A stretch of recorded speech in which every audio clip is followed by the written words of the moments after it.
Olá, muito boa noite. Estamos entrando na sua casa, por todo o estado do Rio Grande do Sul, com Atualidades Pampa. É feriado, Corpus Christi, mas isso não tem nada a ver com a nossa presença aqui. Nós estamos sempre junto com você de segunda a sexta-feira, logo depois do Jornal da Pampa, com o nosso Atualidades Pampa, que entre os assuntos que vai tratar neste dia de hoje, nesta noite de hoje, estamos vivendo mais e tendo menos filhos. Como fica a população mundial? E um feriado para repensar as coisas, quem sabe se organizar, e quem parece ter repensado muito sobre a reeleição foi Bolsonaro, que disse, se quiserem, em 4 anos estarei aqui de novo. Os hermanos, tá virando um tango, uma tragédia argentina na Copa América. A divisão da herança da grande atriz Marília Pêra. Vou contar para vocês essa história depois. E mais um general sai do primeiro escalão do governo do presidente Jair Bolsonaro. Alguns dos assuntos desta quinta-feira, 20 de junho, Corpus Christi, um dia em que a cidade esteve, nossa, pelo menos aqui em Porto Alegre, esteve bem despacito, como diriam os hermanos, né? Acho que cantou foi. Os hermanos, né? Despacito. Pouco movimento de carros, de pessoas, um dia muito lindo, mas me parece que as pessoas também saíram um pouco de Porto Alegre, porque quem pode, quem tem filhos que ainda pode fazer isso, tem muita gente que saiu e quis aproveitar este final de semana. Muito colégio fez feriadão. Fez feriadão, né? É normal, né? É normal, né? É normal os colégios, não principalmente os católicos. No israelita, não. Não? Amanhã tem aula na Violetinha, estudando. Muito bem. Chicão, já que nós estamos falando de tem, não tem, de hermanos, de não sei o que lá. Os argentinos antes proporcionaram mais um tango. Por quê? Messi joga, mas tem alguma coisa que não encaixa. O time é bom, tem Di Maria, tem Agüero, tem Lautaro Martínez, tem jogadores a nível técnico melhor que o Brasil até. Mas o problema é que não dá encaixe. Isso é que nem aquele cara que ele é bonito, ele tem um carro legal, ele mora bem, ele é tudo, a mulher é maravilhosa, é tudo, mas fica um do lado do outro, não dá crush, não dá encaixe. Então a Argentina, não sei se vai dar encaixe nessa Copa América, mas a Argentina, historicamente, dona Maga, ela é assim, ela começa mal e depois, dentro da competição, ela cresce. Eu acho que ela se classifica, bate Catar, vai para as quartas de final. Pode até se encontrar com o Brasil nessas coincidências que está sendo essa Copa América, mas uma decepção muito grande do time argentino. Ele não lembra aquela Argentina de antes, quando tinha Batistuta, Maradona, o Riquelme, uma Argentina guerreira, aguerrida, um time muito toque, parece o time do Brasil. Por quê? Porque esses jogadores saem muito cedo, dona Magda, da Argentina, e eles são uns argentinos com espírito europeu, aquele estilo suel, que os uruguaios conservam ainda, porque os uruguaios têm mais raízes aqui, a maioria dos jogadores também jogam aqui, e o Uruguai está fazendo o que a Argentina deveria fazer. Então, o efeito Orloff. Eu, como torço para a Argentina, estou frustrado, chorei ontem. Chorou. Um don't cry for me, Argentina. Mas isso faz muito tempo que o time não é mais a mesma coisa, né? Desde 93, mas não tem uma explicação certa. É que nem você botar aqui nessa bancada 8 comunicadores top, 8 comunicadores bonitos e bonitas, inteligentes, com pós-graduação, e o programa não consegue dar crush e não dá audiência. Que não é o nosso caso. É a química, falta química. Nós aqui temos química. Um é diferente do outro. E tu aproveitaste a ausência do Vitorino para poder te manifestar, porque se ele estivesse aqui e tu desse esse depoimento, tu tava frito, né? É que o Vitorino é eterna ciumeira comigo. O eterno... os ciúmes é uma coisa muito grande, dona Magda. Eu acho que tu cresceu muito na tua profissão. Você é um case em comunicação como apresentador, porque eu nunca vi dizer que você tinha ciúme de fulano, Beltrano. Você sempre fez o teu caminho, a tua história e o sucesso. Não adianta, né, e o Vitorino tem um ciúme atroz de mim. Aquilo impede ele ter uma namorada legal, tudo. O Vitorino ficou 1 ano sem transar com ninguém. Isso, é verdade. Ele quebrou foi no ano passado, em fevereiro, no estacionamento lá da Parou, Privilégio. Chicão. O que tu falaste também? Tu já falaste mal do Vitorino só porque ele não está presente? Não, o Vitorino não tem liga. Não tem liga. Ah, igual a Argentina. O Vitorino é uma Argentina. Chega com um carro bonito, uma roupa bonita, tem dinheiro no bolso, casa, legal, tudo, ele sai na televisão, tudo. Aí chega na frente da mulher, não dá liga. Disse muita coisa bonita aí que não é verdade, mas tudo bem. Tá, mas não dá liga, o Vitorino. Mas olha aqui, ó, brincadeiras à parte. O roxo dá liga, o roxo... Brincadeiras à parte, o Gustavo Vitorino não está no programa hoje e não estará no programa de sexta-feira, porque ele, como faz todos os anos, já há algum tempo, ele apresenta um festival de jazz lá em Marne Barcelos? Rio das Ostras. Em Rio das Ostras, lá no Rio de Janeiro. Então, por isso que ele não vem nesta quinta e não virá na sexta-feira também. Marne Barcelos. Eu quero falar a respeito de herança. Hoje é coisa. Aliás, desde ontem tu só fala de herança, né? Malditas heranças. É um anátema isso. Mas a verdade é que é muito difícil um ator ou uma atriz ganhar dinheiro. Aqui no Brasil, claro, nos Estados Unidos todos ficam milionários, 200 milhões de dólares, 300 milhões de dólares e assim por diante. Marília Pêra, indiscutivelmente, foi uma das maiores atrizes deste país. A Marília Pêra fez uma carreira no teatro muito, muito forte, teatros lotados no Rio de Janeiro, São Paulo. Carreira na televisão, nem preciso dizer, humorista, ela sabia fazer rir, fazer chorar. Ela era um Chaplin de saia, né? Se é que eu posso dizer isso. Então ela deixou uma fortuna, digamos assim, de 40 milhões de reais, né? Em imóveis, dinheiro, etc. E ela fez um testamento antes de morrer, deixando para os 3 filhos 75%, 25% para cada um, 12,5% para Sandra Pêra, que é a irmã dela, e 12,5% para o marido, que foi companheiro dela durante 17 anos. Né? 17 anos ficaram casados e tal. Então ela fez isso. Aí quando ela morre, começou aquela briga, aquela discussão, discutiram, brigaram. Quase 4 anos do falecimento da Marília. Olha como o tempo passa depressa. Então eles viram que isso ia demorar muitos e muitos anos. Se reuniram, todos eles, fizeram uma pequena reunião e decidiram cumprir as determinações da Marília e fazer um acordo perante o juiz. E decidiu-se tudo, 12,5%, 5 milhões de reais, fica para o marido, outros 5 milhões para a Sandra e o resto para os 3 filhos, 25%. Exatamente como ela queria. Eles fizeram um acordo. Quer dizer, obedeceram à vontade dela. Porque ele queria, o marido, ele queria 50%. Eu ia te perguntar, foi o marido que queria 50%, mas pera um pouquinho, a mãe não queria. Aí começaram a discutir por problemas financeiros, segundo as informações que eu tenho publicado na coluna do Anselmo Góes, no jornal O Globo do Rio de Janeiro de hoje, chegaram a esse acordo, esse denominador comum, aí custas, etc., advogados, etc., e cada um leva o seu e encerra a sua assunto. Ou seja, marido não é parente. É verdade. Marido não é parente, mulher não é parente, não é? Sabe? Parente são os filhos, é a irmã, quer dizer, o único que não concordou foi o marido. E foi obrigado a aceitar o acordo porque ela queria. O juiz deve ter, mas 12,5%. Mas 5 milhões de reais nessa época. Mas olha só. Não nada, não tinha nenhuma obrigação de deixar para ele. Ela deixou para ele porque era o companheiro, 17 anos. Ela foi, mas a pessoa não ficou satisfeita, né, Mário? Mas queria a metade.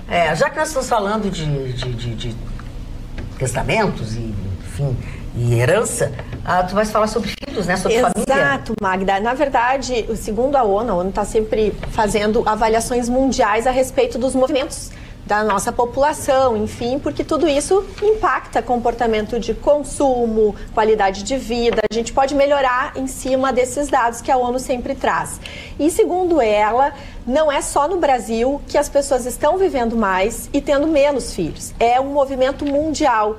E aí eles estão preocupados em avaliar como é que fica o crescimento populacional, se nós vamos reduzir o número de pessoas nesse mundo ou se nós vamos ter um aumento, enfim, como é que acontece? Segundo a ONU, a população mundial em 2050 vai ser de 9 bilhões e 700 milhões de seres humanos, um aumento de 26%, ainda que o índice de nascimento seja de 2,1 criança por mulher, segundo esses estudos, né?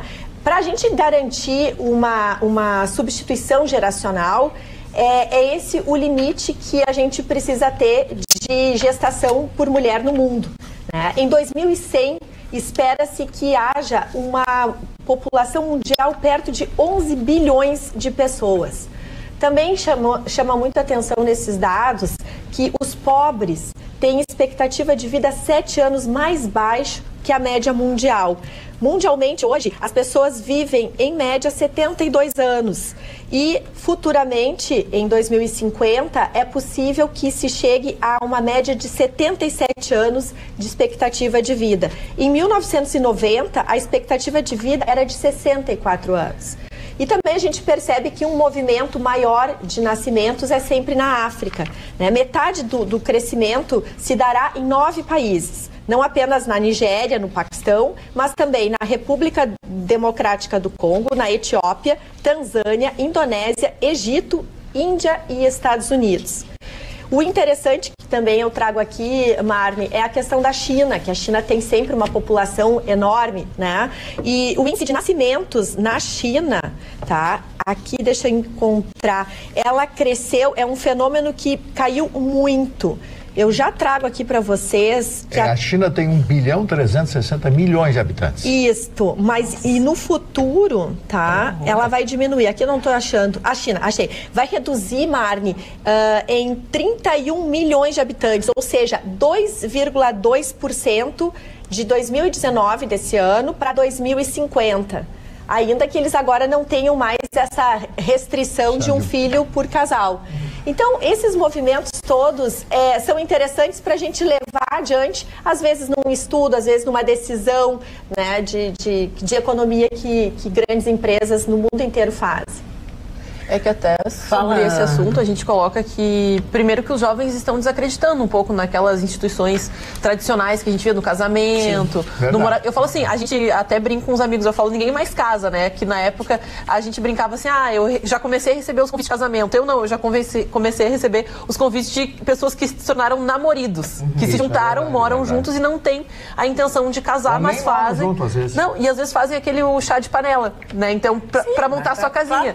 Porque hoje está tudo muito caro. E eu falo, os jovens, até uma expectativa econômica bacana para o Brasil, porque os jovens pensam a longo prazo as suas vidas. Eles colocam prioridades como estudo, às vezes viagens, acima daquilo que é ter filhos. Porque hoje, uma faculdade, a gente já tem que pensar a longo prazo, quem sabe uma instituição particular de estudo. E tudo isso hoje custa 3 mil, 4 mil reais mensais. Então é muito caro ter filhos. Então eu vejo isso como positivo, porque as pessoas se planejam. Antes as pessoas não planejavam tanto. Existe uma empresa, a Deloitte, que ela faz esses estudos populacionais e avaliam esse tipo de fenômeno. E eles pegaram um recorte da população mundial, eles escutaram mais de 14 mil pessoas em 42 países, da faixa dos 25 a 36 anos. E é exatamente o que a Ana está trazendo a nós.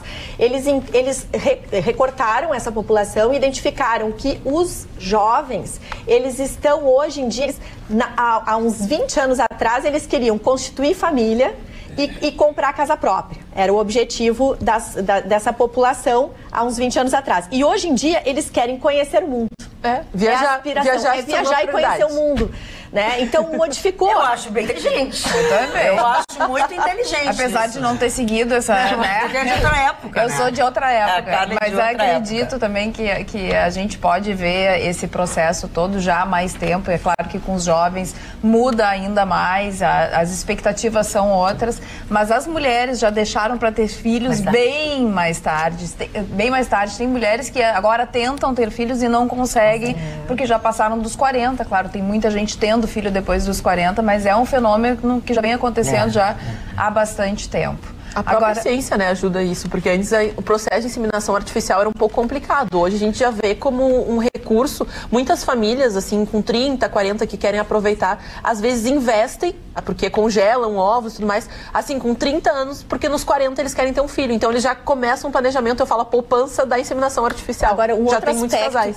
Que essa pesquisa da Deloitte trouxe desses jovens de 25 a 36 anos, é que também diminuiu a quantidade de jovens, adultos jovens, que estão otimistas. Apenas 40% da população mundial de adultos jovens estão otimistas em relação ao mundo. E no Brasil, a maior preocupação desse grupo é em relação à segurança. né? Então, a violência e a segurança pessoal. O crime e a segurança pessoal, 37% dos jovens adultos no Brasil temem por sua segurança, a questão do crime, da criminalidade, possivelmente porque foram, né, acometidos ou conhecem muito de perto essa nossa realidade que é muito desagradável. E a desigualdade e a corrupção também estão entre as maiores preocupações. Então, também, a gente está falando ali de um movimento que aparentemente é alegre, vamos conhecer o mundo. Mas também por trás disso, traz um medo da responsabilidade. Porque constituir família, se comprometer, por exemplo, falando em economia, quando tu vai comprar uma casa, o que tu está colocando para ti mesmo?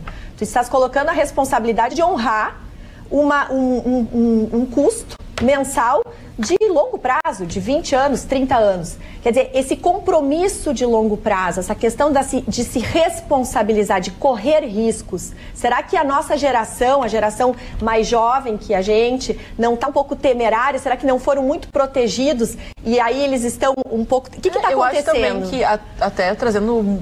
converso muito com os meus amigos sobre isso, porque eu pretendo viajar bastante. Antes, assim, casamento não é uma prioridade. A gente fala quando a gente está nas reuniões de família. E aí, quando é que vai casar? Eu falei, olha, eu não tenho a intenção. Aguardem sentadinhos até o convite chegar, porque não vai chegar tão cedo. Mas tu vai casar ou tu vai só juntar os trapinhos? Não, eu vou juntar meus trapinhos, mas as tias sempre perguntam, né?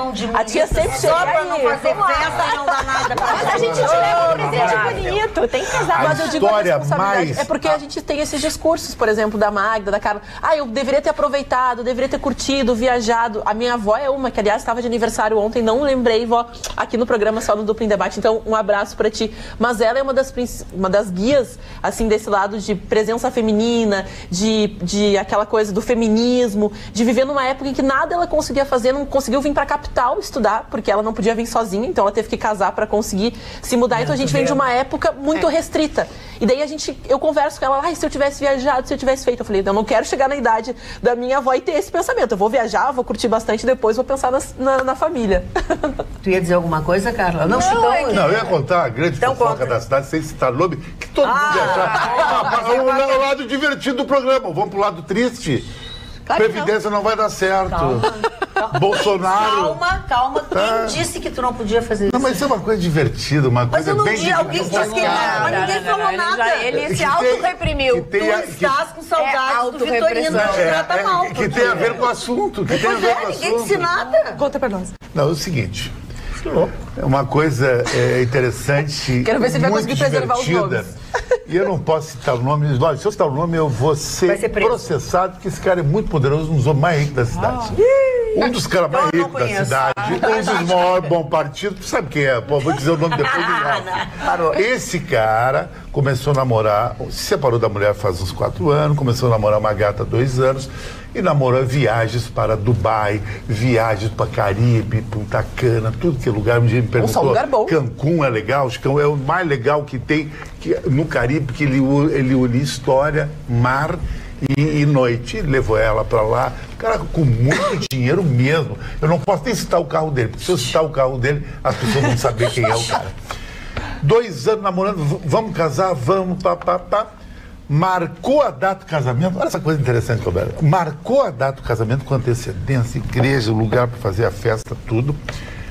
Fez os convites, mas no caminho, entre fazer os convites e já começar a distribuir, o advogado chegou ao seguinte: eu acho, meu querido, como tu é um homem muito rico, vamos fazer um contrato, no qual a moça te ama, vai casar com você, vai ter todas as benesses num casamento com um cara rico, mas não herda nada, porque tu tem filhas do outro casamento. Claro.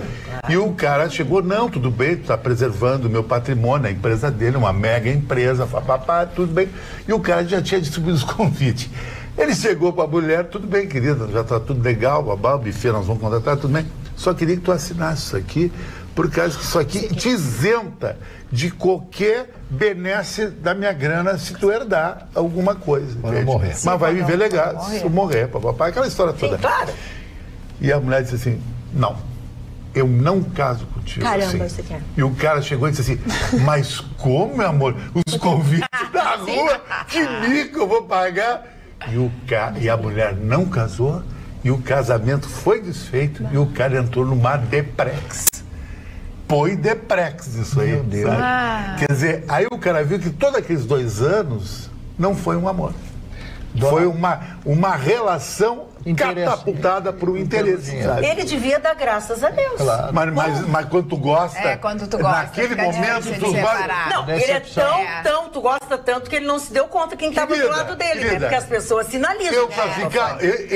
Uma vez eu estava tão desesperado. As pessoas sinalizam. No meu livro tem um capítulo que diz Punta Cana, lua de mel com data para terminar. Eu estava tão apaixonado pela mulher que eu levei ela para Punta Cana e ela disse assim, mas eu volto domingo que vem e volto com o meu noivo. Eu tô obrigado agora, mas vou voltar com ele, eu vou contigo para conhecer o Caribe. Eu fui assim mesmo. Mas claro, já estabeleceu e dei um relógio Michael Kors de ouro no Panamá e bailei. Não, eu fui rifado no aeroporto. Então ela já te disse, ela já te deixou bem avisado. Mas tu sempre tem aquela esperança, eu fico 7 dias no Punta Cana. Ela não vai querer voltar para encontrar não volta pro cara e fica comigo porque eu sou o cara e não vi, eu bailei. E esse cara aconteceu a mesma coisa. Negócio de risco. Como eu sou o decano da mesa, eu vou falar um assunto muito sério. Por que antes todo mundo sonhava em casamento? O jovem, 22, 23 anos, 20 anos, a menina 18, 19 anos, porque os pais assim determinavam, assim queriam o primeiro namorado e tal. Porque as moças casavam virgens. Então, o camarada estava naquele desespero do sexo, né? Então ele casava. Mas casavam virgem mesmo ou dava uma fugidinha? Não, aí, sei lá. Mas Mari está falando de muito tempo. Há uns 40 anos atrás, 30 anos atrás. Bem mais. Aos 40 então, elas já davam umas beliscadas. Aí eu tô achando. Tá bom, brincadeira, vai lá. Mas as coisas eram assim, pelo menos para o pai e para a mãe que fingiam não saber do relacionamento.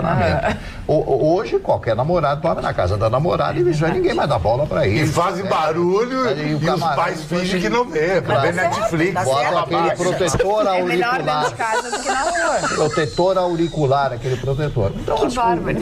Sim, pra não ouvir o barulho, né? Porque aí pode inspirar, aí o camarada já tá meio velho, assim, meio que é isso, Mário? Meio braço, essa coisa toda. Agora, Vitorino não veio e deixou o secretário. O mundo mudou em demasia. A juventude hoje é totalmente diferente. Vai mudar daqui a 10 anos, daqui a 5 anos, diferente. Vai ser pior. Eu estava vendo hoje a descoberta de uma nova galáxia, de novos 2 planetas, exoplanetas, que são exatamente iguais à Terra, com um terço a mais de tamanho da Terra, que terá água, e esses planetas serão habitáveis. Apenas 12 anos e meio luz da Terra. Lembrando que cada ano-luz ou cada segundo-luz representa 300 mil quilômetros, imagina só a distância. Então o homem vai ter que descobrir um equipamento, alguma coisa, ser humano que possa chegar lá. Porque eu não acredito que a Terra, nesse crescimento, nessa coisa toda, com os bilhões de pessoas que nascerão até o ano de 2100, se não tivermos uma grande guerra, tomara, eu não acredito que aconteça, porque ninguém é maluco, apesar que o mundo é feito de malucos, o que irá acontecer com a humanidade? A Terra está ficando exaurida, já não tem mais o pão de comida, recursos naturais. O gado, por exemplo, gado não vai existir mais. Não tem Ainda como. bem que a população vai ser, né, que estão tendo cada vez menos filhos, como trouxe a Roberta, porque não ia caber todo mundo e assim, é gente demais. Hoje a gente fala que o próprio, e já existem essas pesquisas, inclusive o Brasil está sendo pioneiro nesse mercado, de estudar as células que compõem a carne animal para tentar criar algum tipo até que venha do couro do animal, para que consiga ter uma carne assim, proteína, sintética, que vai ter o mesmo. Então a gente fala assim, estamos criando recursos para, mais uma vez, tentar evitar que a Terra se desgaste por total. Mas trazendo um pouquinho mais de reflexão, talvez, de tudo isso que a gente está trazendo, né? Inclusive aquilo que o Chicão traz. Não sei se vocês percebem, mas assim, há uma visão de efemeridade. Aquilo que Bauman, né, Marne, fala tanto da liquidez da vida, desse momento da vida, em que as pessoas estão se colocando sempre de uma forma assim, o amor é eterno enquanto dure, uma questão de tudo é mais efêmero, é mais rápido, é mais superficial. E, no entanto, há pessoas no mundo, e eu me incluo nelas, eu acho que, na realidade, a profundidade e o aprendizado que se tem com aquilo que dura, com aquilo de longo prazo, com o passar do tempo e com as necessidades de ajustes que o passar do tempo gera. Eu acho que está aí a riqueza. né? Então, assim, eu acho que cabe à nossa geração, as pessoas até que são pais atualmente, dessa geração que vem muito incentivada ao instantâneo, aprender a lidar com frustração, aprender a esperar a sua vez, a desejar algo, lutar e merecer, e por merecimento receber. São valores que, no fundo, geram uma felicidade mais livre, aonde a gente não precisa de muitas coisas, a gente não precisa do next, daquilo que o outro tem para ser feliz. A gente tem uma felicidade básica com aquilo que a gente tem, e tá tudo certo. Que a vida por si só é um aprendizado, e aí a gente, exato, né? Então, essa questão de poder, por exemplo, viver longamente, quantos telespectadores às vezes nos trazem, olha, estou comemorando aniversário de casamento de tantos anos. Que beleza a gente saber que tem pessoas ainda na vida que podem compreender o quanto é precioso para cada um dos dois o se dar as mãos e aprender a se frustrar junto, aprender a se compreender, a construir de longo prazo. Enquanto isso, Magda, tem esses jovens que realmente se perdem, como aconteceu com os dois que mataram o pastor, né, marido da deputada, e que confessaram realmente que mataram o pastor. E aqui em Porto Alegre também aconteceu nessa madrugada um assassinato horrível de também um jovem, 26 anos, que matou no bairro Nonoai. Nonoai, pai e a mãe. O pai e a mãe, exatamente. Ele com 70 e ela mais jovem. E os vizinhos escutaram muitos gritos, muitos pedidos de ajuda. Era mais ou menos 1h30 da madrugada, nós temos as imagens. E aí chamaram a polícia e eles encontraram o jovem ali dentro e provavelmente foram facadas e pauladas com rolo de massa. Então a gente vê realmente uma juventude perdida, pessoas que realmente não têm o que fazer na vida, não veem sentido em nada, não têm um futuro, não almejam nada, vivem num nada e acabam matando aqueles que deram a vida para eles. É inconcebível o que veio acontecer. Eu queria dar um drops aqui para a cidade de Gravataí. Gravataí tem um fã-clube que vê Chicão Tofani, sabe? Inclusive sai nas colunas sociais. Chicão Tofani todos os dias, de segunda a sexta, no Atualidades Pampa, com seus amiguinhos. Acho bacana que eles falam dos amiguinhos, e são todos meus amigos aqui. Tá a Karine Martins, que não tem nada a ver com o fã-clube, é apenas uma amiga minha, que é uma pessoa maravilhosa, que está sempre ligada e sempre incentivando eu e aqui no programa. Beijão. Pegando esse teu pessoal que está bem ligado, Chicão Tofani, eu quero dizer o seguinte: você sabia que pode recuperar um carro roubado pelo celular em Porto Alegre? Pois eu quero dizer que com o aplicativo Eu Faço Poa, você pode fotografar placa de um veículo suspeito e verificar a situação dele na hora. Quando ocorrer um alerta de carro roubado ou furtado, o sistema emite uma notificação e ele passa a ser acompanhado em tempo real. Nossa cidade já conta com o sistema de reconhecimento de placas em todos os pardais e lombadas eletrônicas. E é por isso que hoje mais de 35% dos carros roubados retornam aos seus donos.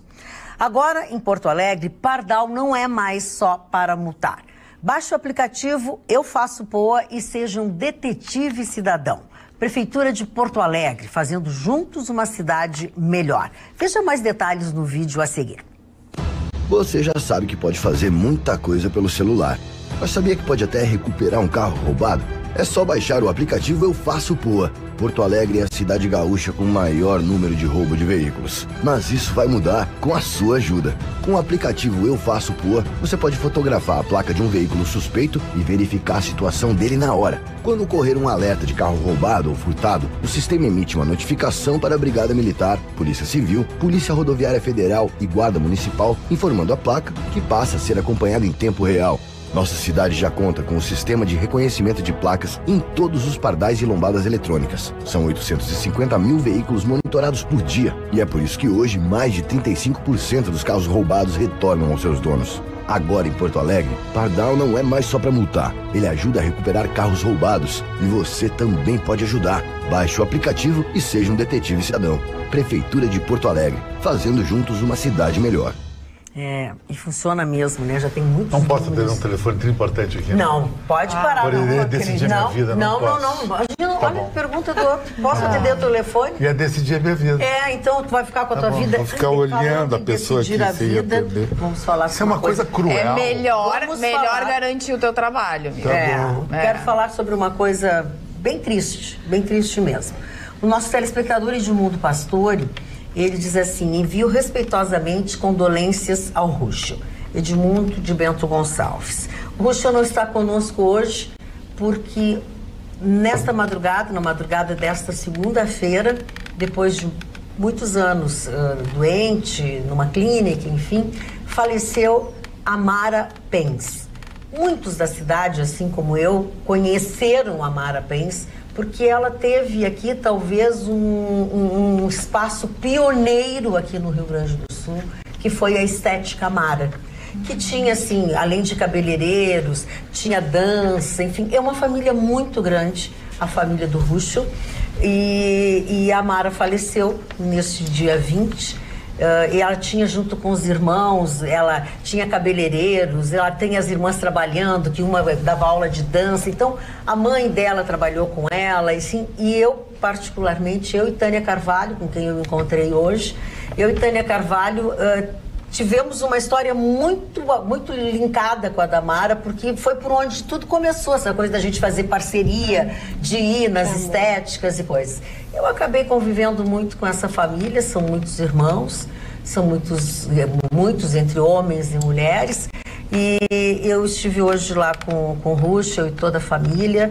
A Amara deixa irmãos, deixa filhos, 2 meninas ainda e um menino, um rapaz, netas, e descansou depois de muito tempo. Então, acho que todo o nosso sentimento, as nossas condolências a essa família, ao Ruschel, através do Ruschel, porque o Ruschel, a gente percebe aqui essa coisa de família dele sempre foi muito, efetivamente, eles sempre foram uma grande família. Ele é muito família.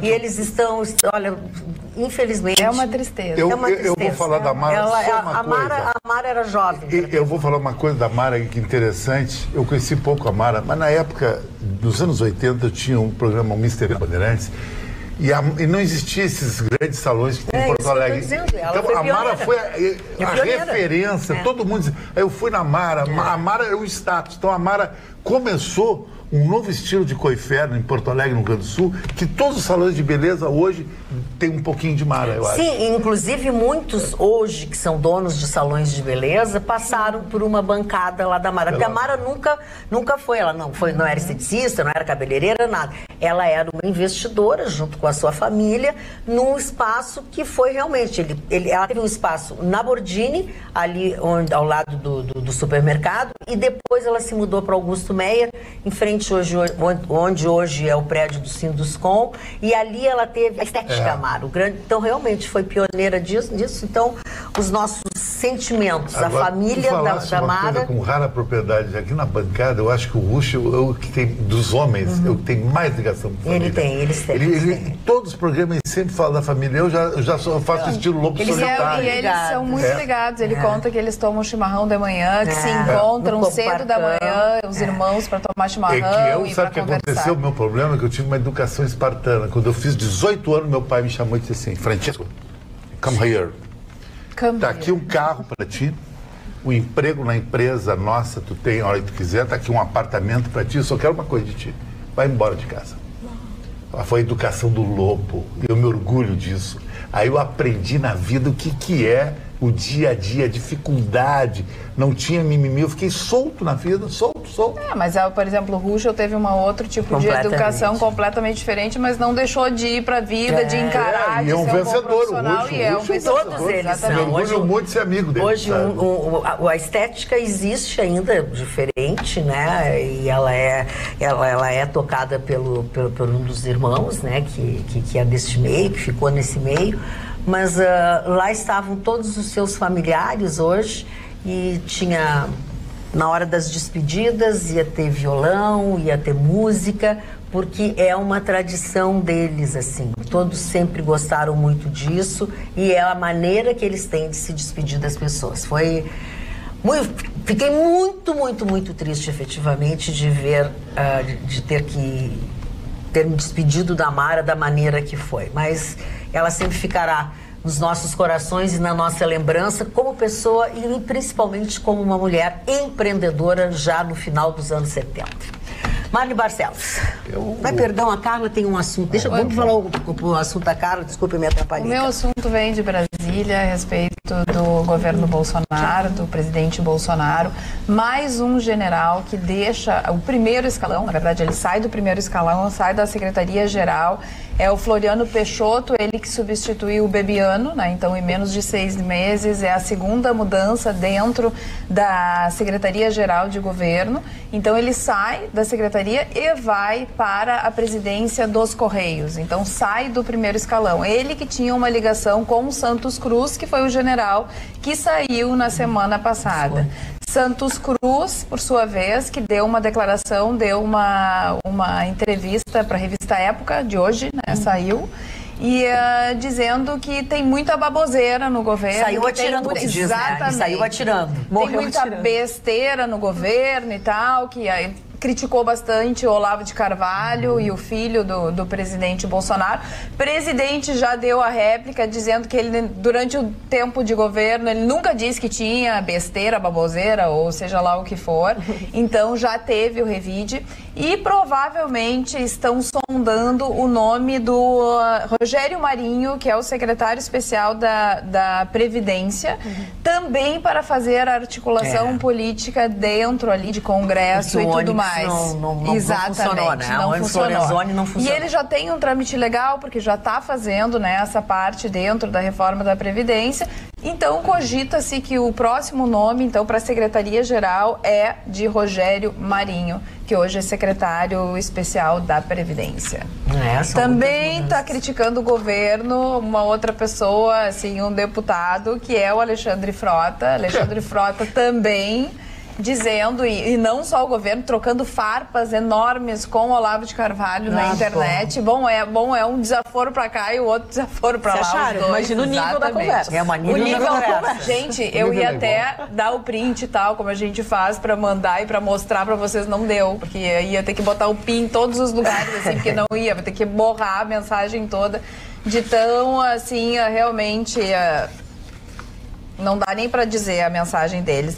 E aí o Alexandre Frota diz que o que acontece, que é um prato cheio para a esquerda do Brasil, o governo Bolsonaro, que ele vem se atrapalhando muito, que ele vem alimentando coisas que ele não deve alimentar e que deveria se acalmar, deveria realmente fazer agora, não ficar botando a lenha na fogueira, focar naquilo que precisa focar, foi o que disse Alexandre Frota nas redes sociais. Não, ficou horrível esse negócio. Não, e lembrando que o Alexandre Frota não é conhecido por ter o melhor dos comportamentos, porque ele é investigado... Agora ele tá assim, eu acho que ele tá tomando alguma coisa que ele tá conseguindo se controlar. Porque ele é investigado, né, por não pagamento de pensão alimentícia. Ele brigou com o filho nas redes sociais, quando surgiram as denúncias, brigou com a ex-mulher, ele que já passou, né, dentro da sua carreira como artista e por diversos altos e baixos, né, ele é artista pornô, ex-artista pornô, então assim, não é a melhor pessoa para dar conselhos do que deve ou não deve fazer ao longo da vida, então isso é que a gente acha engraçado. Se ele soubesse que o Olavo de Carvalho ia mandar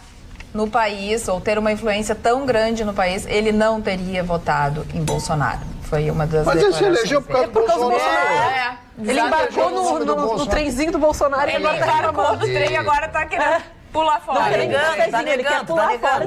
William Shakespeare tinha razão, eu sou o que sou. Ninguém muda o seu comportamento. Ninguém muda na sua essência. Mas rapidamente eu quero me ater a uma das grandes figuras da música, chama-se John Lennon. Quem é que não conhece John Lennon? Eu comprei uma série de livrinhos que custam apenas R$3,30. 13 livrinhos, R$10. R$10, né? Então, é um opúsculo, como eu digo, é um livro bastante pequeno. Você lê isso aí em 30 minutos, 40 minutos, você lê. Claro que é um apanhado. Num outro do Getúlio Vargas já encontrei 2 erros. 2 erros. Quais são? Já nos conta. Um erro é trocar a dona Darcy Vargas pela filha. Colocaram uma fotografia da dona Darcy do Getúlio e colocaram que a dona Darcy seria a filha do Getúlio. Quer dizer, um erro. Por isso que custa 3 pila, né, Mário? Não, mas tudo errado. Não, mas isso foi um caso ali. Não, mas Mário, tu publica um livro pequenininho como esse, troca as fotografias. Não, mas já tivemos aqui Maquiavel, Shakespeare, várias figuras que não teve erros, só o Getúlio. Bom, esse do Getúlio. Bom, não, mas o do Maquiavel eles não publicaram ainda. O John Lennon tinha coisas extraordinárias, frases maravilhosas. Todo mundo sabe que ele foi assassinado no dia 8 de dezembro de 1980. Vai fazer 39 anos da morte dele. 1980. Foi bem na época da inauguração desta televisão. Essa televisão foi inaugurada em 1980. Essa televisão vai fazer a TV Pampa 39 anos. Disse ele, eu acho isso de uma simplicidade, mas eivada de uma genialidade realmente fantástica. Disse ele: sim, eu acredito que Deus é como uma usina de força, que ele é um poder supremo, que não é nem bom nem ruim, nem de direita nem de esquerda, nem branco nem preto. Ele simplesmente é. Olha que coisa simples e maravilhosa, produzido pela cabeça desse rapaz que foi um gênio, foi assassinado por esse idiota, Mark Chapman, que era apaixonado por ele. E se apaixonado por ele, resolveu matar, simplesmente vou lá, deu 3 tiros. Está preso até hoje. A justiça americana não é como a nossa justiça. E eu quero dizer para vocês que vale a pena sim ler esses livrinhos, né? E ele disse assim também: fico orgulhoso de ser o palhaço do ano neste mundo em que as pessoas ditas sérias estão matando e destruindo em guerras como a do Vietnã. Todo mundo conhece as frases dele. Você era um gênio. Bom, vamos falar de coisas bacanas. Eu quero dar uma dica para você que precisa decorar a sua casa ou presentear alguém muito especial. Na verdade, eu quero convidá-los a conhecer a Saaf Decoração e Presentes em Canoas. Nesta sexta, neste sábado, a loja estará aberta com muitas novidades para você. Vamos dar uma conferida? Olha que bela dica, tá? Essa aí é a loja, né? Não deixe de conhecer efetivamente esta loja, porque ela tem coisas muito, muito, muito, muito lindas.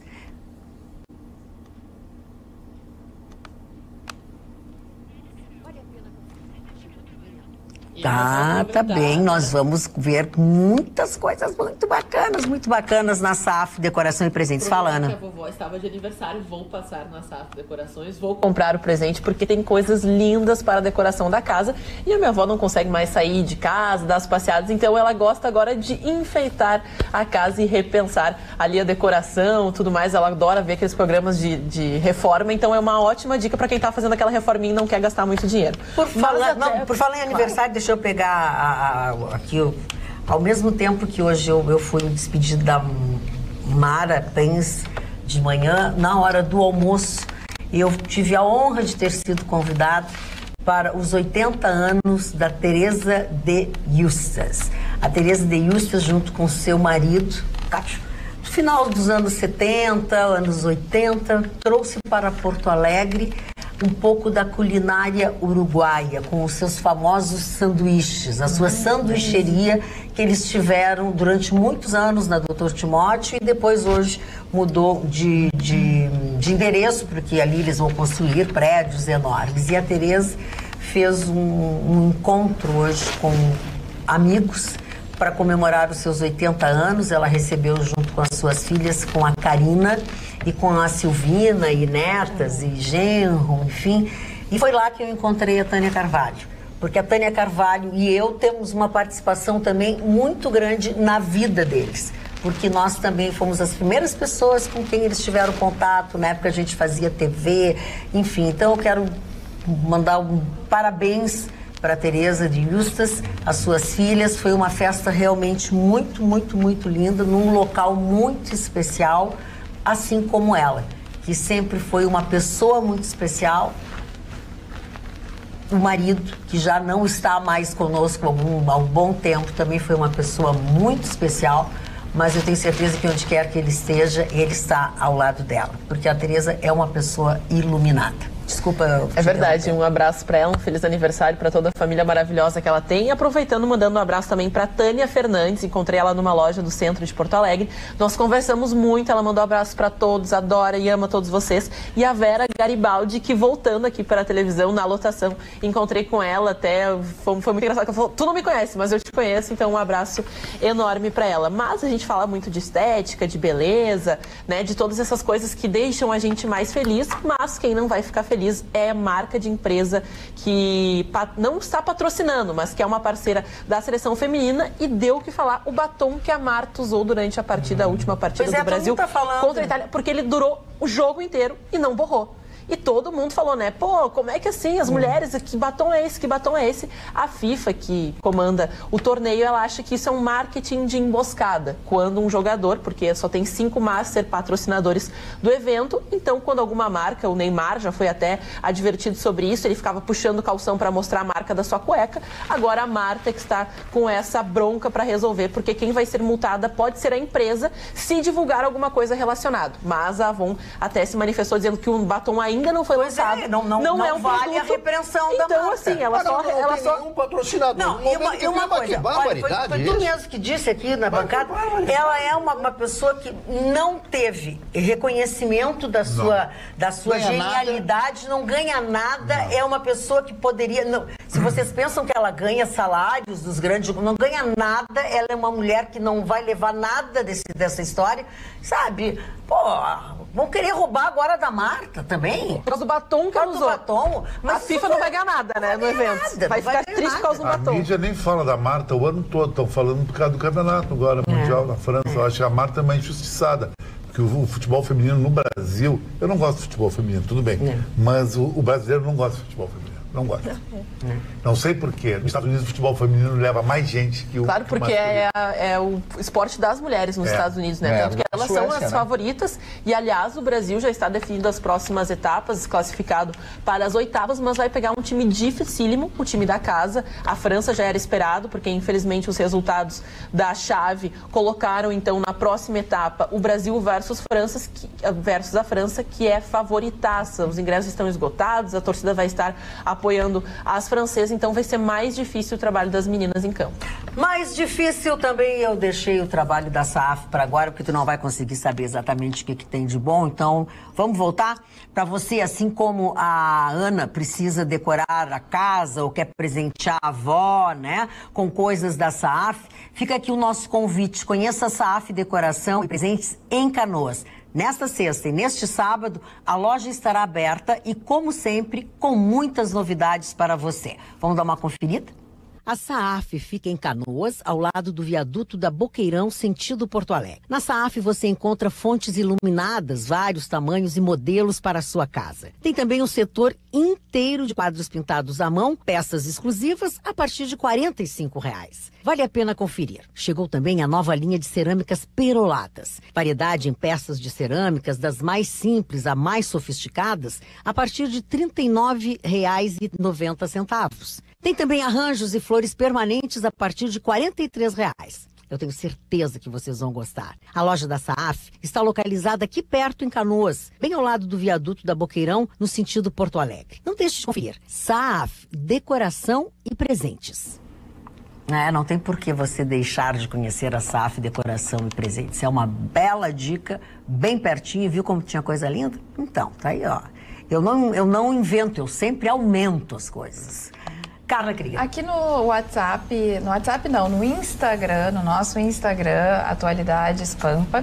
Boa noite, grande bancada. Gostaria que perguntasse ao grande Marne a influência da igreja através dos séculos, legislando junto aos governos e muitas vezes tendo poder de comando ainda maior, comparando uma passagem que foi a crucificação de Jesus, que só foi executada por imposição de quem se diziam pregadores da palavra de Deus. É o Claudino Paz. A influência da Igreja Católica foi muito grande na Espanha, né, em Portugal e em outros países. Claro que na Itália, Império Romano, depois de todos os desmembramentos.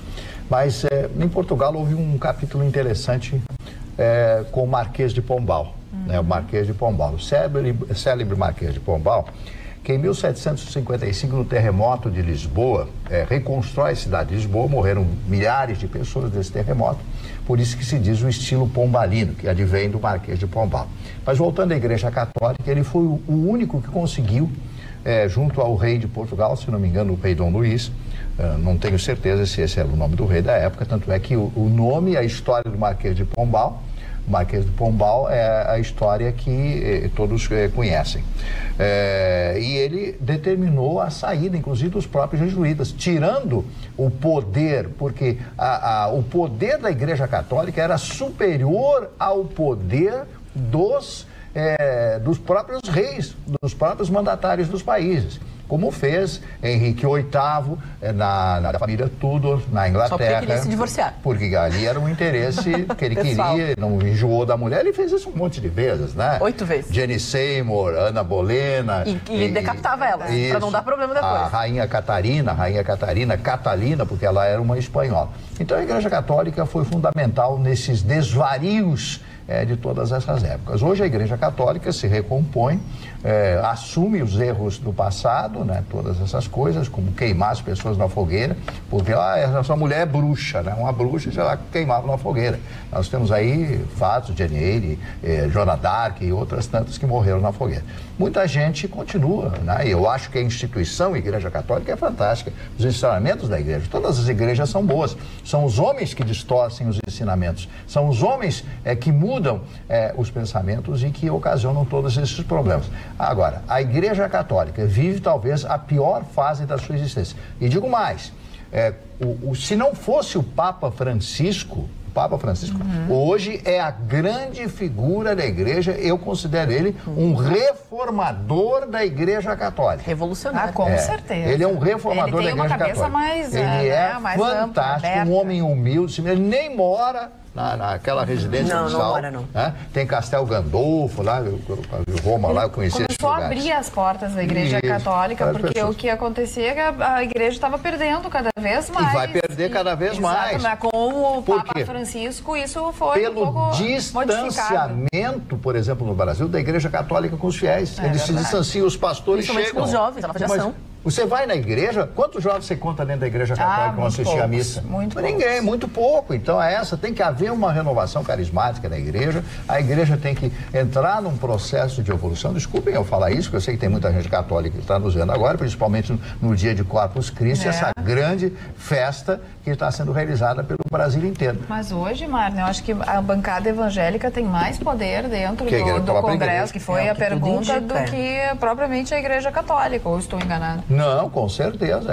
A força deles, dos evangélicos no Brasil, são milhares de igrejas. Sabe em quantos países a Igreja Universal está? Mais de 100 países no mundo.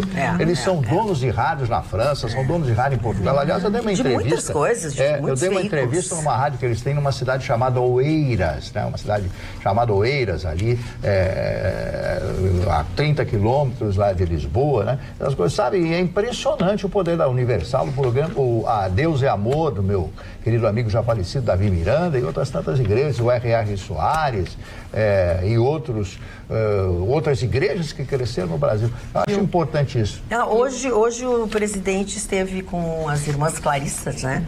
E nesse Corpus Christi, e tem aí a foto que ele fez com elas, na presença delas, onde ele foi visitar em São Paulo as irmãs Clarissas. É que lembrando que ele participou a Marcha de Jesus, que aconteceu em São Paulo, é um mega evento, já está na sua 27ª edição, leva milhares de fiéis justamente às ruas para manifestar a sua fé, e ele falou sobre diversos assuntos, porque, claro, estava curtindo o evento, porque ele se identifica, né? Então, evangélico, fala que o Estado é laico, mas este presidente, referindo-se a ele diz é cristão.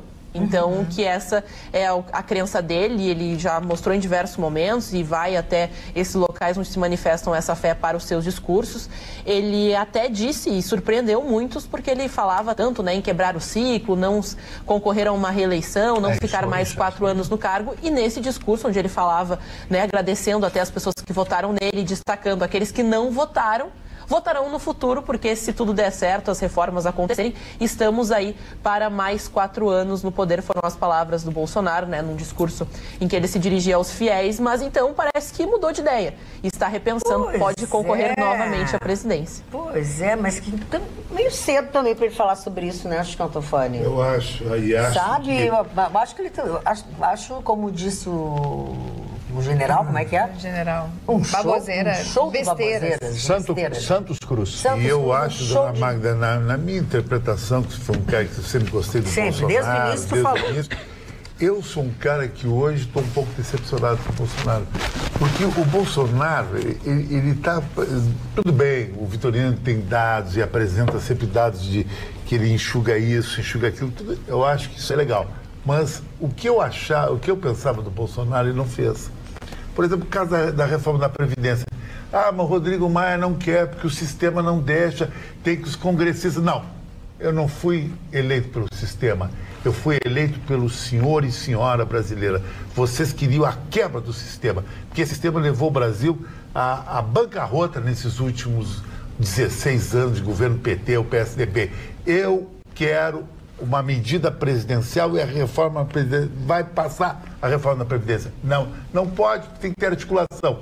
Não pode não ser aquilo. Então ele deveria fazer que nem o Trump. O que o Trump faz nos Estados Unidos? Quando o Trump foi para o muro, os democratas não quiseram, e o muro que divide o México e os Estados Unidos é onde entra os coiotes, tráfico de gente, tráfico de drogas, ele começou a dizer, aquele congressista voto contra a nação. Ele atirou os democratas contra o povo. O Bolsonaro não faz isso. O povo contra os democratas. Ele não faz isso. E ele tem tudo para fazer isso, porque o povo está do lado dele. Então, nisso aí, o Bolsonaro me decepcionou. Pode ser que esteja legal, não, mas não é. Eu acho que ele não foi eleito por isso. Que ele tem que fazer política. Mas então... Eu sei, eu te entendo, mas é que ele tem que... Deixa só a Ana... Não, ele só, porque o Chicão também trata e pode comentar sobre isso, que ele defendeu mais uma vez o Moro e disse que o Moro, então, é um patrimônio nacional e que ele é o homem, então, que colocou tantos corruptos e pessoas que roubaram os déficits, né, mais de 2 bilhões que nesses esquemas, nesse sistema corrupto do governo foram roubados. Então, ele fala que o Moro foi essencial para essa luta e hoje é um patrimônio nacional e, então, mais uma vez, tomando a frente, defendendo o Moro, que era o que se inicialmente esperava. Agora ele, então, dá essa resposta, já é a terceira ou quarta vez. Roberto, eu te interrompi. Eu acho só importante, comentando, então, o que o Chicão traz, é que a diferença é que no Brasil nós não temos aquilo que nos Estados Unidos existe, que é, na verdade, apenas 2 grandes partidos.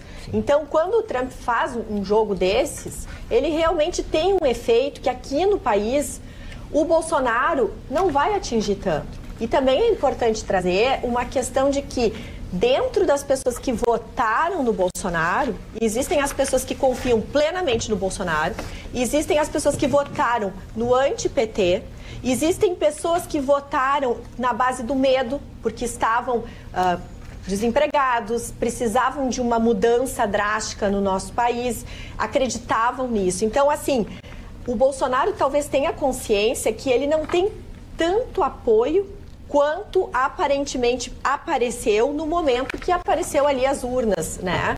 Então, existe uma fragmentação de motivos pelos quais as pessoas votaram no Bolsonaro. Muitas pessoas votaram no Bolsonaro sem se achar totalmente representadas por ele. Mas não foi o caso do Chicão. O Chicão sempre disse que apostava no Bolsonaro, que confiava no Bolsonaro, que o Bolsonaro era a única solução para o país. O Chicão faz parte da primeira leva de pessoas que realmente votou com convicção. Carla, eu acho que existiu 2 Bolsonaro.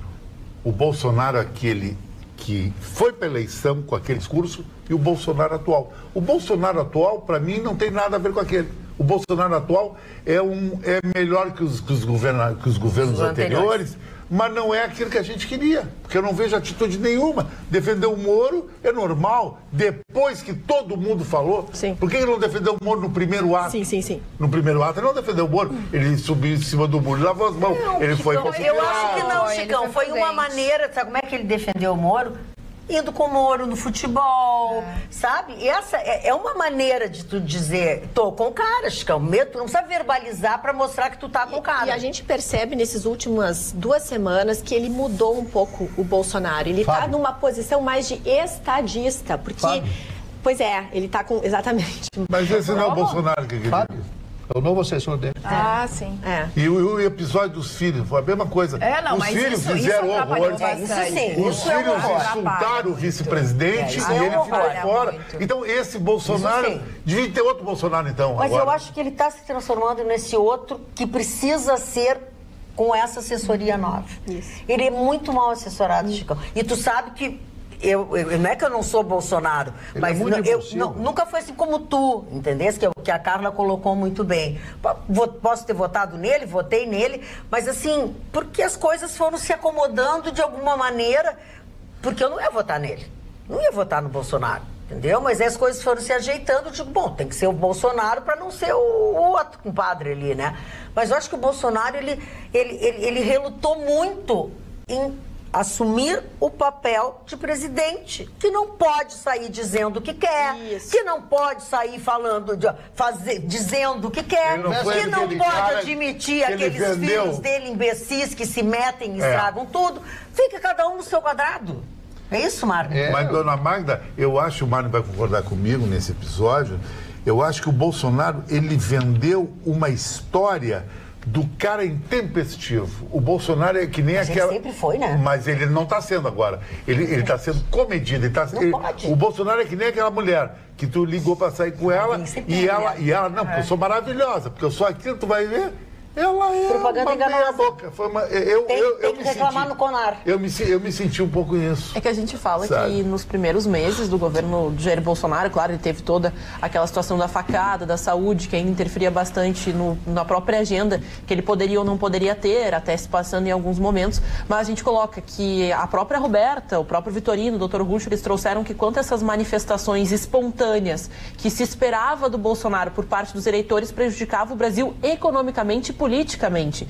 Inicialmente o Centrão se colocou, ele fala isso, ele quer isso, a gente é contra, ele não vai governar. Então acho que faz parte de ele assumir esse papel de estadista, claro, perdendo muito da confiança de alguns eleitores que sempre apostaram na maneira, na personalidade do Bolsonaro, porque ele precisa governar o país, e para governar um país ele tem que ser uma pessoa mais articuladora, que é o que a gente sempre pedia. A articulação é essencial para um estadista, mas só que muitas pessoas até colocaram, né, através do Twitter, que ele falava, e até fui buscar se era de fato o que ele disse, que era quebrar o ciclo da reeleição, porque parecia que o político só queria estar lá ocupando espaço para, né, ter outra oportunidade, continuar ganhando, continuar mamando no governo. Então ele disse até, eu quero quebrar esse ciclo vicioso da reeleição.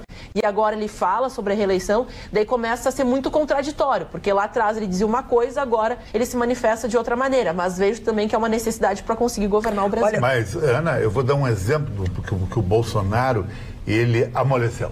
Eu vou dar só um exemplo. Em relação ao crime organizado, que o Moro tinha toda essa força toda, que eu não acho força. Não acho. Por quê? A Colômbia tinha um presidente. Te lembra do presidente quando enfrentou o cartel de Medellín, Marlene? O que o presidente fez? A partir de agora, se vocês não depor tudo, não largar tudo, vocês vão ser extraditados para os Estados Unidos. Fez um acordo de extradição com os Estados Unidos e os caras ficaram com medo e se entregaram. Inclusive a família Ochoa Vázquez, que era um dos cartéis de Medellín, junto com Pablo Escobar enfrentou. A família Ochoa se entregou, cumpriu pena e ficou legal, com medo da extradição. Sabia que todo traficante brasileiro, o grande traficante brasileiro, ele compra droga no exterior. E essa droga no exterior, os Estados Unidos, ele vê isso como um crime internacional, passivo de uma extradição, que terminaria todo esse problema do crime organizado no Brasil. Ou às vezes o Brasil até é rota para a chegada em Miami da droga, né? Que foi os americanos adorariam pegar o Escobar fazia isso, né? Fazia PCC, só uma parada. Né? Comando Vermelho e tudo. Mas o Bolsonaro nunca viu isso. O Moro também nunca viu isso. Então, porque não existe, na realidade, um enfrentamento com os grandes problemas do Brasil, eu acho. Eu vejo o Bolsonaro como uma figura que jamais imaginou ser presidente da República. Ele se lançou nessa aventura 2 anos e meio atrás, nessa expectativa. Eu conheci o Bolsonaro no boteco, vamos tomar cafezinho, vamos conversar. Era uma pessoa absolutamente comum, Absolutamente comum de brincadeira. Aquelas brincadeiras do Rio de Janeiro. O carioca, Rio de Janeiro, meu irmão, como é que tá, meu irmão? Sangue bom, aquela coisa toda. E ele assume a presidência, aquilo para ele foi um espanto. Eu vou repetir o que o César Maia me disse. César Maia foi prefeito do Rio 3 vezes. Na primeira eleição eu estava com ele estava em 4 lugares, eu disse para ele: César, você vai ser eleito prefeito do Rio de Janeiro. Porque eu conversava com as pessoas na rua, você vai votar em quem? Vai votar em quem? Eu vou votar no César Maia. E ele participava do debate na rádio que eu trabalhava naquela época, ele trabalhava, e começamos a conversar, etc. Ele disse: você vai ser o prefeito do Rio. Quando ele se elege prefeito do Rio, ele não fala mais com ninguém. Diz: o que é que você ouve? Eu surtei, cara. Eu surtei. Eu nunca acreditei que eu seria eleito prefeito. Ele me olhou, os olhos cheios de lágrimas. E a mesma coisa aconteceu com o Bolsonaro. Agora imagina a carga dele, depois de tudo que ele falou, porque ele falou coisas seríssimas contra os homossexuais. Se tivesse um filho, ele falou coisas horríveis, todo mundo sabe disso. Aí ele se elege presidente, 57 milhões, porque muita gente votou nele porque não tinha opção. Daqui a pouco ele se torna presidente. Agora, uma coisa eu digo: se ele tivesse participado dos debates, ele não tinha sido eleito. Claro que não. Não teria sido eleito, porque ele não resiste um debate com todos esses aí, né? Mas, Marne, tu falasse do jeito dele, assim... Ele é assim, maravilhoso, ele é um figurão. Ele é um cara ele é puro, sincero. simples, Sincero. Simples, puro e um cara humilde. Quantas vezes já não foi criticado por dar declarações agora como presidente desse jeito dele, que vai falando o que pensa e daqui a pouco faz uma comparação com outra que às vezes tudo não é namorado, né? Tudo é noite de núpcias, Exatamente. Casamento, namorado, enfim, na simplicidade dele, mas uma crítica absoluta. E eu acho que ele teve que se fechar e teve que dizer: olha, não vou poder ser exatamente aquele Bolsonaro que eu fui até então, porque a crítica está muito forte muito em cima de mim. As pessoas que o rodeiam e tudo mais devem ter dito para ele: tu precisa de um porta-voz. Veio um porta-voz. Então o governo começou a se estruturar. Mas, enquanto pessoa, acredito que ele não tenha perdido essa essência do querer fazer diferente, do querer mudar. Agora, não é entrando nos primeiros 6 meses, Chicão, que vai se arrumar uma casa que está estragada há muito tempo. E para quebrar o sistema é muito difícil, é muito complicado. Por quê? Porque no Congresso Nacional, na Câmara de Deputados e no Senado Federal, nós temos praticamente os mesmos nomes. E aqueles que entraram, a renovação, entrou junto com ele uma bela turma que nunca fez isso antes, que não tem experiência. É um monte de gente sem experiência. Exatamente, sem conhecimento, pra decidir, sem experiência. Então, quer dizer, nós estamos assim, claro, afoitos e esperando uma mudança mais brusca e tudo isso, mas não adianta. Essa mudança só o presidente trabalha, né? Nós estamos num regime presidencialista que precisa do Congresso. E esse Congresso é um Congresso viciado.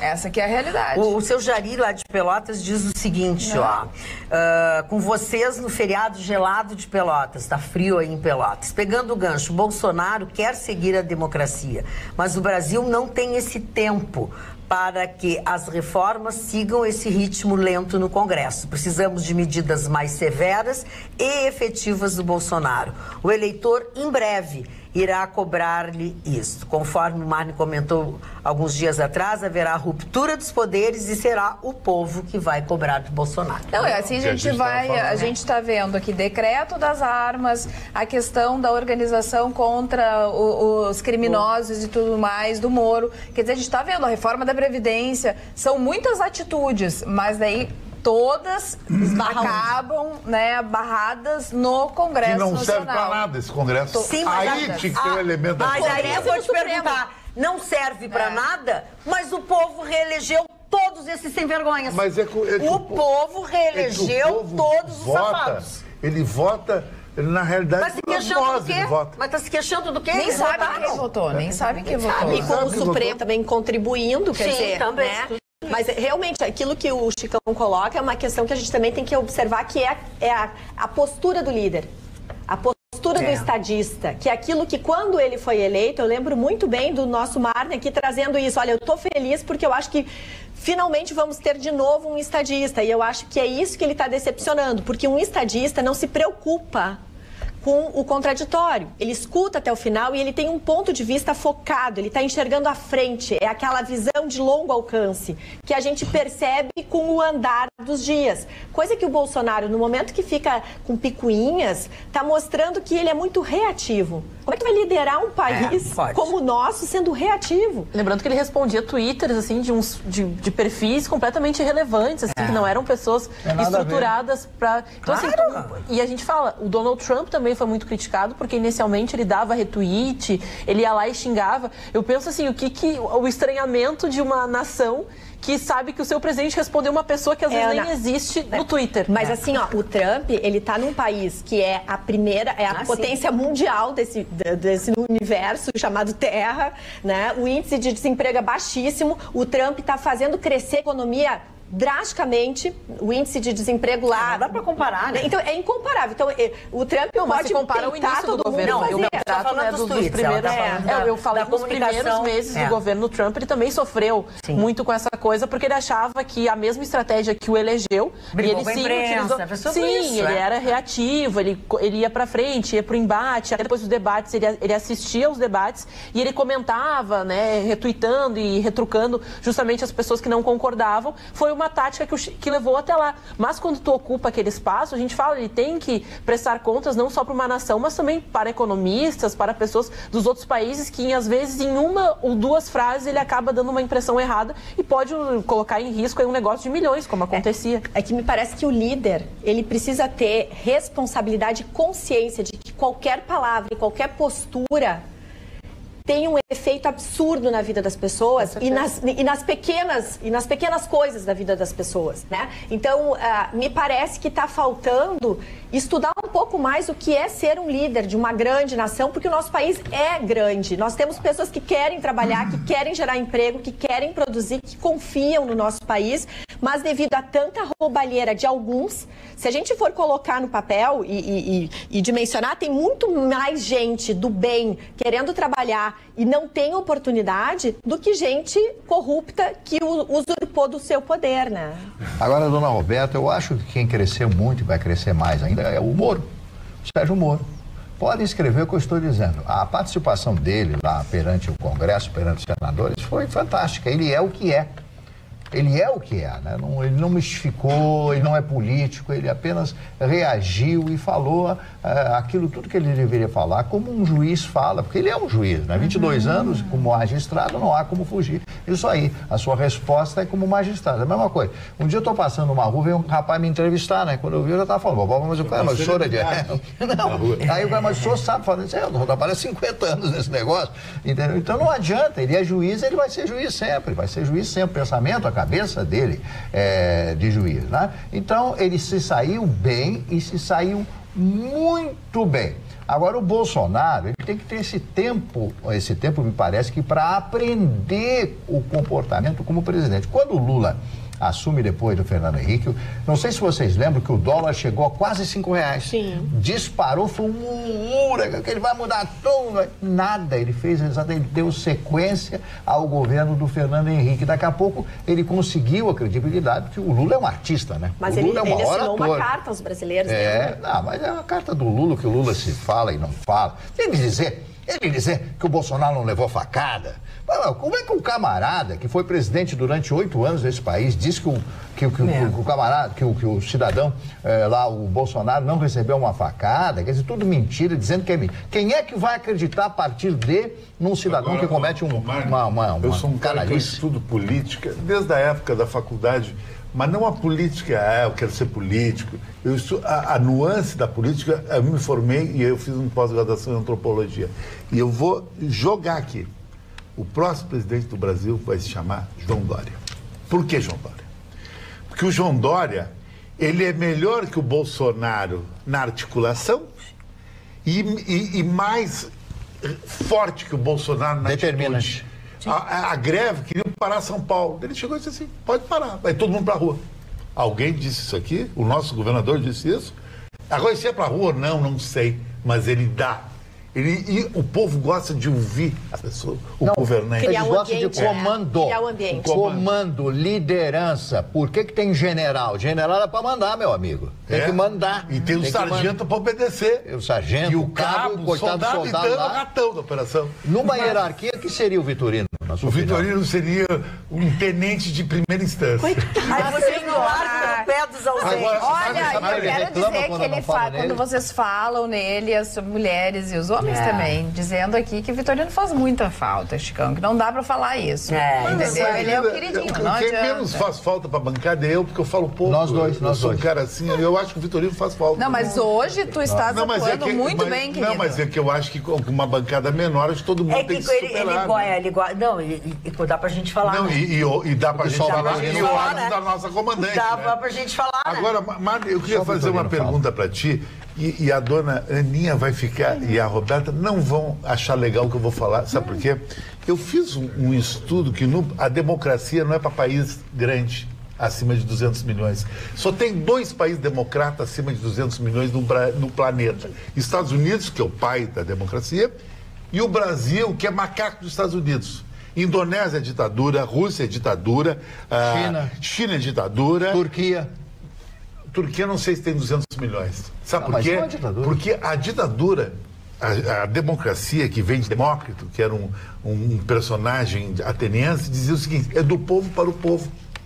Aqui não, nós vivemos uma democracia mandrake. O Brasil não é um país para ter uma democracia. Não é para ter uma ditadura de tanque na rua. É para ter uma ditadura institucional. O que é uma ditadura institucional? Tipo o seguinte: o presidente ter plenos poderes. A Turquia tem isso. O caso da Previdência, não houve o Congresso. Pum, medida presidencial e fica quieto. É pro bem do Brasil, do país. Esse tipo de ditadura me serve. Não é ditadura para torturar o opositor. É um tipo de ditadura mais lautar, que chamam isso os filósofos. É uma coisa mais soft.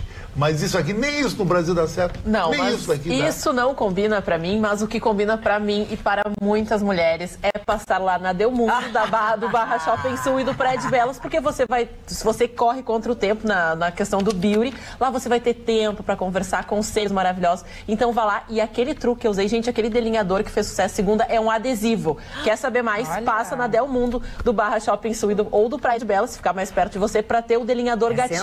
É um adesivo. Você não tem nem que se estressar, não tem que ficar pensando muito, vai em 5 minutos, cola e tá pronto pra sair e arrasar. Tem que ir lá. Que máximo, eu não sabia. É muito fácil, é super prático. Mas até sobre o que o Chicão falou, eu acho que se torna, um pouco complicado, porque a gente coloca, se a gente falar de um Bolsonaro tão emocional e que sempre toma atitudes, às vezes, impensadas, vai ver o canetaço, às vezes pode prejudicar em negócios internacionais, se ele colocar a valorização do produto interno, do nacional, e não levar em consideração, como ele queria fazer inicialmente, valorizar o nacional e tornar um pouco complicado os negócios internacionais, ele vai ter muitas dificuldades para entrar, por exemplo, no mercado europeu ou até conversar com os Estados Unidos. Então, acho que às vezes não ter toda essa liberdade pode ser positivo. Agora, isso que o Chicão estava trazendo do Dória mostra muito bem o que a gente está conversando, o que o líder precisa fazer num Estado democrático. Como é que tu lidera? Através da inspiração, através de criar ambientes de negócios, ambientes de prosperidade, de esperança. Então, quem entende de marketing nesse sentido, o Dória é formado nesse assunto, ele mostra. Ele é só marketing. Aí é que vem. Por isso que eu, junto com o que o Marni trouxe a respeito da possibilidade do ministro da Justiça Moro ser um grande concorrente à presidência da República na próxima eleição, também que ele acho. Sim é um homem que tem uma postura de estadista. Confesso que quando eu estava falando a respeito desse assunto, me veio muito a imagem dele, porque ele tem essa visão de águia, ele enfrenta com calma, ele escuta a outra parte. Leva a pancada, é impossível alguém estar totalmente com razão e totalmente sem razão. Quer dizer, é importante escutar as pessoas, entender que do outro lado, mesmo que seja de um outro partido, de uma outra visão, tem alguma coisa que vai te inspirar, tem alguma verdade ali, e tu tá errado em alguma coisa. Quer dizer, essa é uma postura de um líder para liderar de verdade depois de eleito. Quer dizer, enquanto tu tá no palanque, tu tem as tuas convicções e tu tem que segui-las. No momento que tu vira presidente, tu é presidente de todos. Claro. E aí é importante tu ter essa visão da calma, do respeito às diferenças, que isso o Moro passa muito, transmite muito e principalmente com fatos, porque ele traz dados. Então não é ele cita os dados, o trabalho dos outros. Ele tá embasado, né? Isso, então aí eu acho que o Dória vai perder. Mas aí eu vou fazer um quadro de simulação e você me responde. Num segundo turno, hipotético, daqui a 4 anos, 5 anos, eleição brasileira, vai Dória num lado contra o Moro. Moro tem mais rejeição que Dória. Entendi. Dória tem mais discurso que Moro. Moro tem mais elite que Dória. Aí perde ponto. E detalhe, aqueles que votaram no Bolsonaro vão votar no Dória, porque o Bolsonaro me frustrou, Moro vai ser o retorno fase 2, vou no Dória. Moro não é um político, Moro eu acho que é mais um executivo. Eu acho que o Dória ganha dele e ganha do Bolsonaro. Mas será que não é o executivo que nós estamos precisando para organizar a casa? Mas nunca um executivo é bom de voto. Esse Mas vocês lembram naquelas manifestações em que ele foi colocado como super-homem da justiça? Eu acho que ele tem isso que pesa no currículo dele, porque ele literalmente se intitula e é intitulado como o homem que acabou com a corrupção. Então ele, além de ter o discurso, que eu acho que foi o que elegeu muito o Bolsonaro, porque era ele ou o que estava no poder, a corrupção, toda aquela... Mas ele tem também um ponto que ele acabou e tecnicamente é incontestável. A gente fala isso, até vocês que estudam direito, né, ou que têm mais... Mas assim, todos os advogados que eu falo, é incontestável. Tu lê o relatório, não tem contestável.